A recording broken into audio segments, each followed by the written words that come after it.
Have you ever woken up, grabbed a cup of coffee, stepped out into your front yard, and wondered why your lawn looks like a swamp? I have. 3 weeks ago, I stood there, looking down at the waterlogged ground with puddles scattered all over.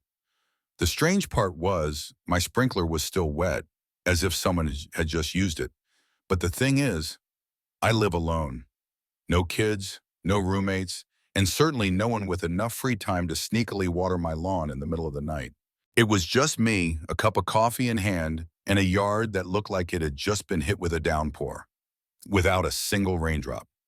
At first I thought maybe the timer on the sprinkler system was broken, until I remembered I don't even have an automatic system.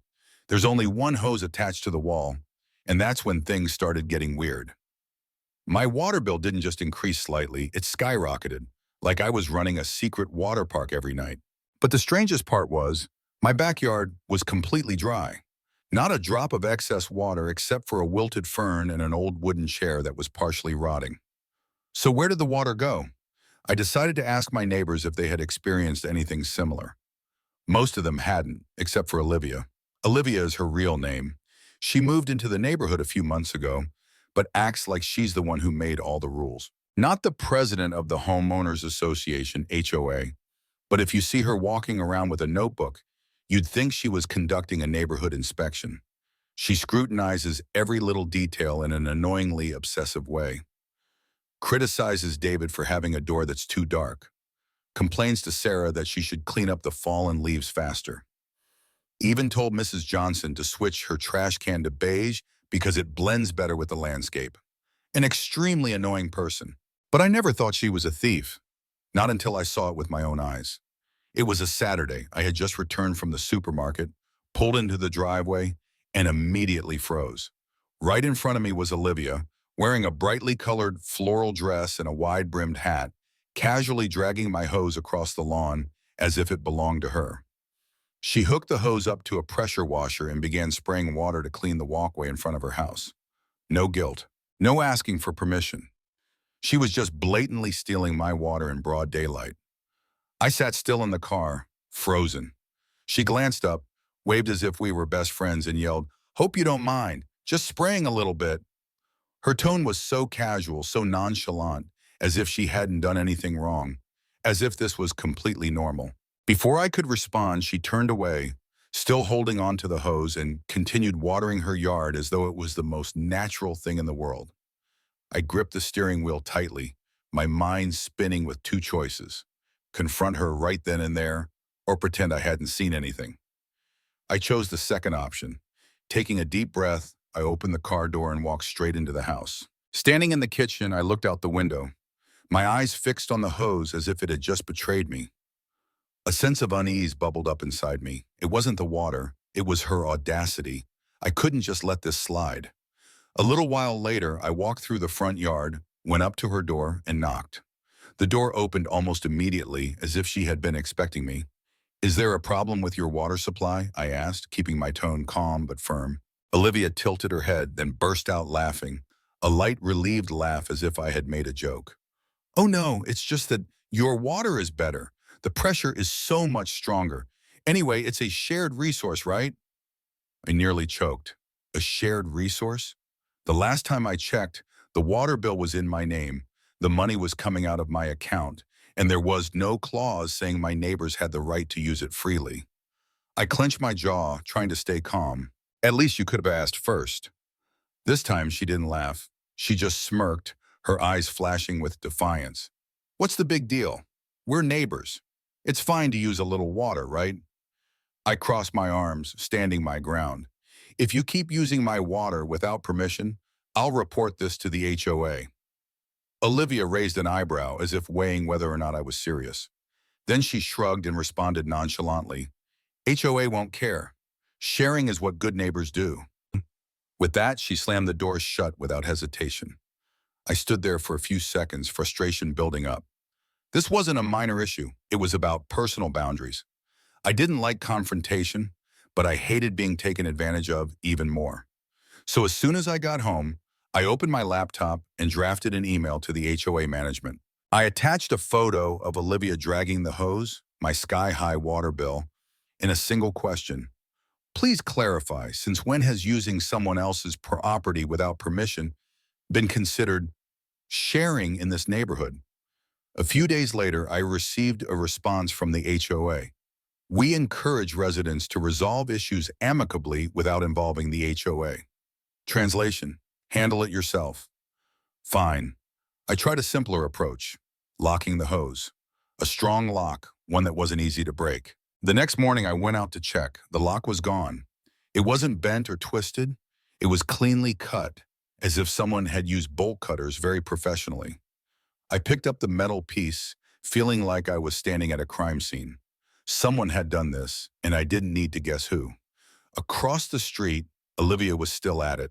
She stood there, pressure washer in hand, spraying water all over the shiny SUV in front of her house. With my water, with my money. I didn't stick around to watch any longer. I marched across the yard, my voice sharp. "What did you do to my lock?" Olivia didn't even stop. She glanced at me briefly, offering a lazy smile. "The lock? Oh, that thing?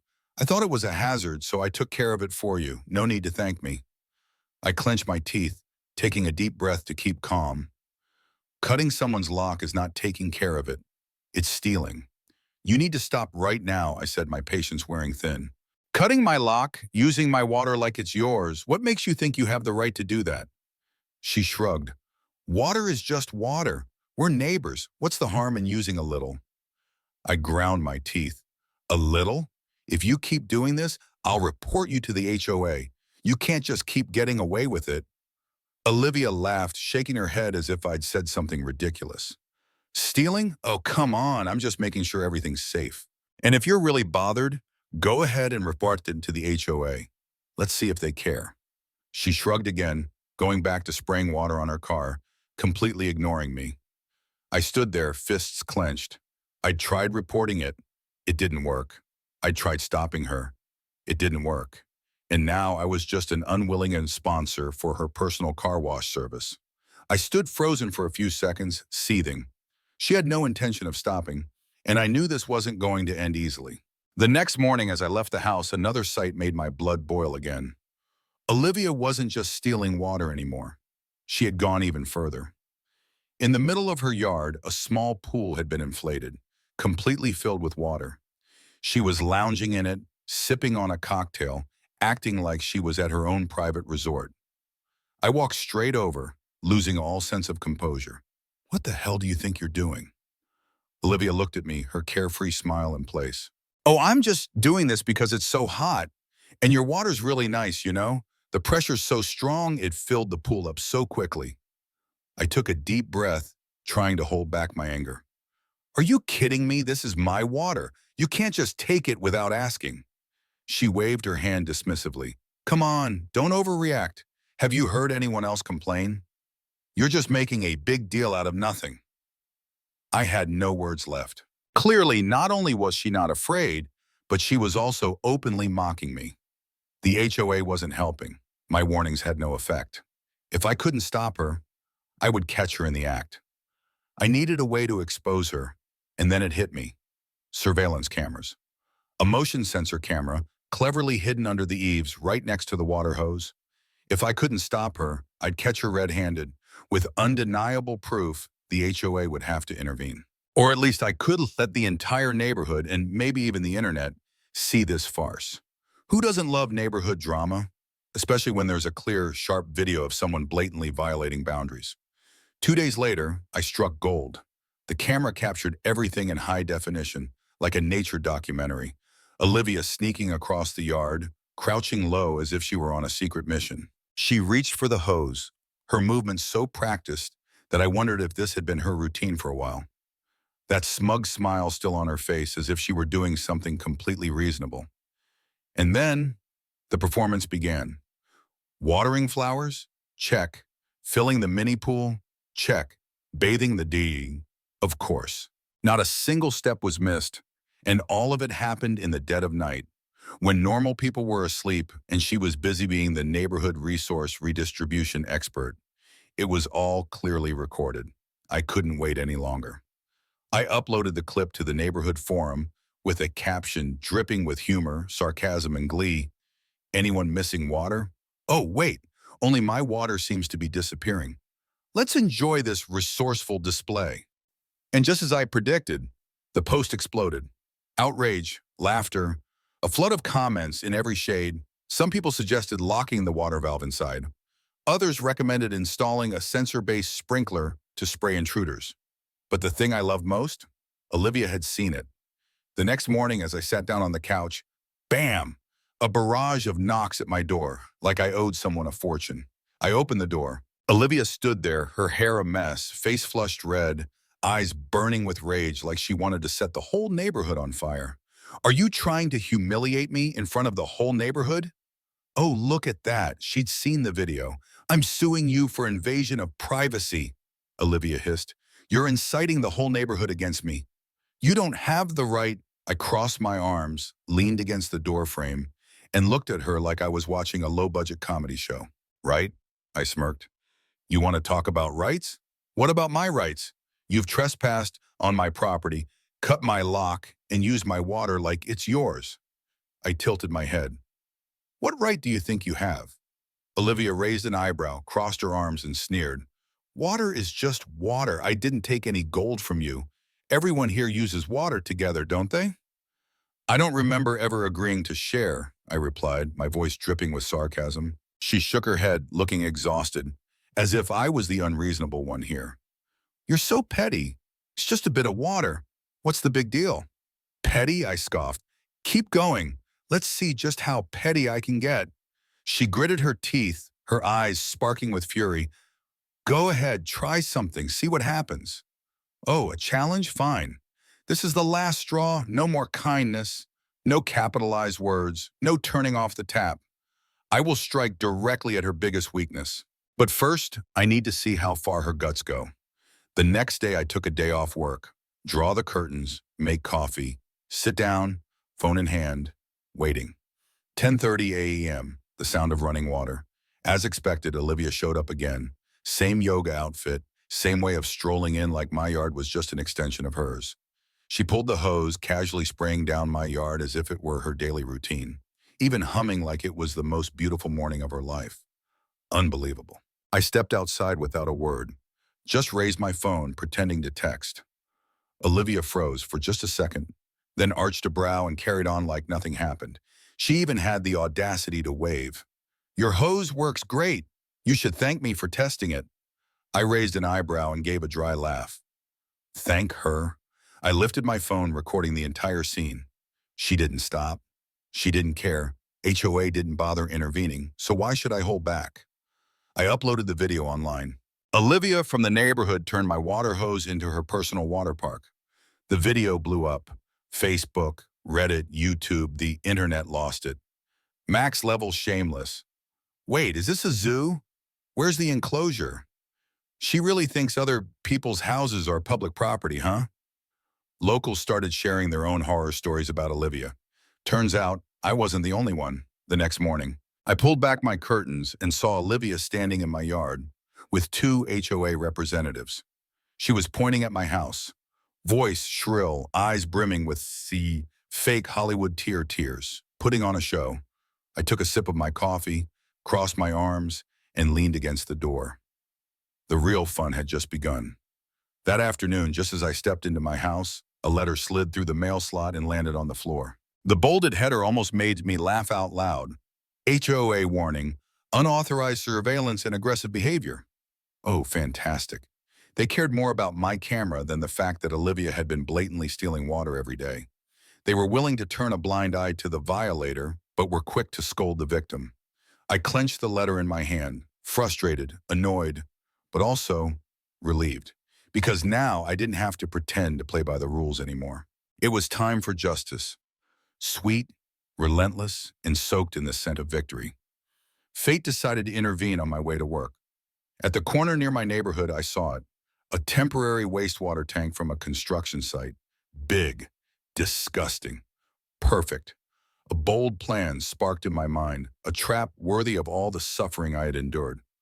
I pulled into the construction site, put on my friendliest face, and struck up a conversation with one of the workers. I spun a simple story.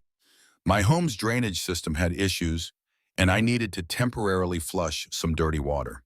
It won't bother anyone. I just need to borrow it for one night, I said, slipping a small wad of cash into his hand. The worker glanced over his shoulder, then shrugged. Just don't mess with the pump. Perfect. That night, I got to work. I secretly ran a thin hose from my outdoor faucet, snaking it under the fence, hiding it among the bushes, and connecting it directly to the wastewater tank. From the outside, my faucet looked perfectly normal, untouched. But the moment someone turned it on, a delightfully foul surprise would greet the water thief. I needed to test it. Grabbing a bucket, I turned the valve slightly and immediately regretted it. A wave of stench hit me like a direct punch to the face. I gagged, coughing as I staggered back. This stuff could take down a full-grown deer. Holding my breath, I hurriedly sealed the hose back up, wiping away the tears forming from the sheer stench. Done. Camera on, hose in place. The trap was set. Now all that was left was for Olivia to walk straight into it. Late morning, 10:30 a.m., a door creaked open across the street. A middle-aged woman stepped out with a trash bag, taking a little too long adjusting her bin. On the other porch, an old man watered his plants longer than usual, occasionally glancing toward the road, waiting. A few minutes later, when the street was clear again, hiss, the sound of running water. I glanced at the camera feed. There she was. Olivia, same smug attitude. She strutted over, grabbed my hose, and dragged it into her yard, connecting it to a shiny rotating sprinkler, like she was about to host a world-class garden show. A confident twist of the knob. Gurgle, sputter, and then, whoosh, a thick, murky jet exploded onto the patio, spreading across the grass. Olivia frowned, stepping back instinctively. And then, the real nightmare began. The smell. A smell beyond description. She recoiled, clamping a hand over her nose, but it was already too late. Wincing, she bent down to inspect the sprinkler. But in her fumbling, she accidentally nudged it in the wrong direction. Splat, a direct hit right on her shoes. Olivia screamed, jumping back. Panicked, she tried to yank the hose free, but the more she struggled, the more the foul water splattered everywhere. One stream shot across her legs, another splashed onto the hem of her yoga outfit. Frantic, she twisted the valve shut. A fatal mistake. Hiss! Boom! The sprinkler system kicked into full power. A twisting cyclone of wastewater erupted, soaking her entire yard like a liquid hurricane. She shrieked, dodging to the side only to get blasted again. The neighbors watched in stunned silence. Someone pulled out their phone to record. Flustered, Olivia desperately tried shutting off the water. Her hands trembled so much she turned it the wrong way, sending the foul geyser straight onto her fancy patio furniture, spilling all the way to her front door. The stench settled in. She stood frozen, her face contorted in absolute horror. And me? I took a slow sip of my coffee, leaning against the window frame, soaking in the single greatest moment of my entire week. Then, Olivia charged toward my house, covered in filth, hair drenched, her once pristine yoga outfit now a patchwork of horrors.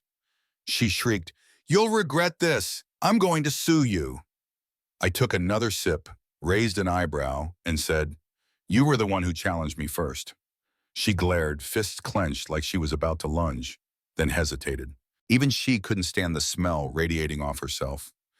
Then she spun around and bolted, screeching all the way to the HOA office. That night, a new video surfaced online, not posted by me, but by the neighbor 3 houses down. Perfect camera angles, dramatic background music. But Olivia wasn't done yet. Counterattack. An email threat. Property damage. Biohazard. My dog got sick. Lies. I had video proof that her dog was perfectly fine. If anything, it was avoiding her because of the smell. Phase 2. I prepared. More cameras, one hidden in a birdhouse. Pizza for the construction crew to maintain my access to the wastewater tank. A switch in my garage to swap between clean and dirty water in an instant. If she tried again, a bigger gamble. Olivia, the queen of dirty water, soaking in a storm of her own theft. Slow motion, a death grip on the hose. A devastating splash. A slip, a stumble, right into her own backyard swamp. The internet erupted. Facebook, Reddit, YouTube, everywhere, Olivia's soaked, filth-covered face. Someone even added tragic opera music to her scream. like a Shakespearean heroine, but smellier. Her reputation crumbled, but Olivia still wouldn't back down. Another attack, an angry email. Property destruction, biohazard risk. My dog is sick. Lies again. I had footage proving her dog was completely fine, except for dodging her out of sheer disgust. She fought back. Fake stories, fake witnesses, photoshopped evidence, blaming everything on me. HOA stalled the hearing. Delayed for weeks, her last shield, but I dug through HOA's bylaws. Section 4.2b, unauthorized use of public utilities. Heavy fines, investigation, HOA loses money. I had video evidence, and this time I sent it directly to HOA, Olivia, and the city. The neighborhood, tired of her manipulation, stood by me.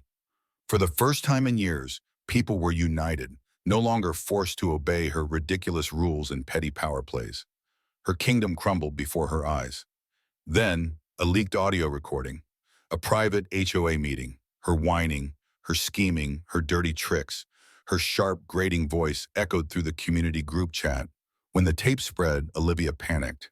She stormed out of her house, jumped in her car, sped off, like she could outrun the internet. The neighbors laughed. And me, I just stood there, enjoying the moment. HOA fined her $500, a small number, but the real punishment was her public humiliation. They warned her to stop causing trouble. Her last allies, the fake friends who once worshipped her, began distancing themselves. Olivia avoided everyone. No more arrogant strutting through the neighborhood. And most importantly, my water hose was never touched again. The final strike? Olivia filed a complaint with the city, accusing me of having a hazardous water system. An inspector was sent over. He checked everything, nodded, then chuckled as he reviewed the blueprint of my water system. In the end, he signed off on my compliance and, almost as if in admiration, said, "I like the creativity here." Meanwhile, Olivia's video kept spreading, now surpassing 4 million views. Interviews, t-shirts printed with her iconic moment, muscle memes flooding the internet. The neighbors treated me like a local legend, but I stayed cautious. Cameras still up, this time better hidden. The water switch still installed, ready at a moment's notice. And a brand new garden hose, a decoy, just in case she dared return. A month later, her house went dark. A for sale sign appeared, then vanished just as quickly. The new owners, JY and Mark, moved in with their young child. They brought over a plate of cookies, friendly and warm. They even asked if they could use their own water hose. Normal people. I chuckled, finally feeling like the neighborhood had been restored to the peace it always deserved. That's when it hit me. Online, Olivia had become a legend of failure. Memes everywhere. A parody song. My HOA blog exploded with thousands of followers. And then I saw her again. Across the city. Up to her old tricks. This time harassing some poor guy named Devin. His response, a blast of fertilizer. Once again, the video went viral. Olivia 2.0. One late afternoon, I sat in my yard surrounded by my peaceful garden. A soft breeze rustled the ferns, making their leaves shimmer in the golden light. I poured water over them, watching as the droplets glistened in the fading sun. In the distance, JY and Mark turned on their garden hose for their child to play. Laughter rang through the neighborhood, a sound far more pleasant than any HOA speech. Peace, not revenge, not notoriety. Just my home, finally, truly mine.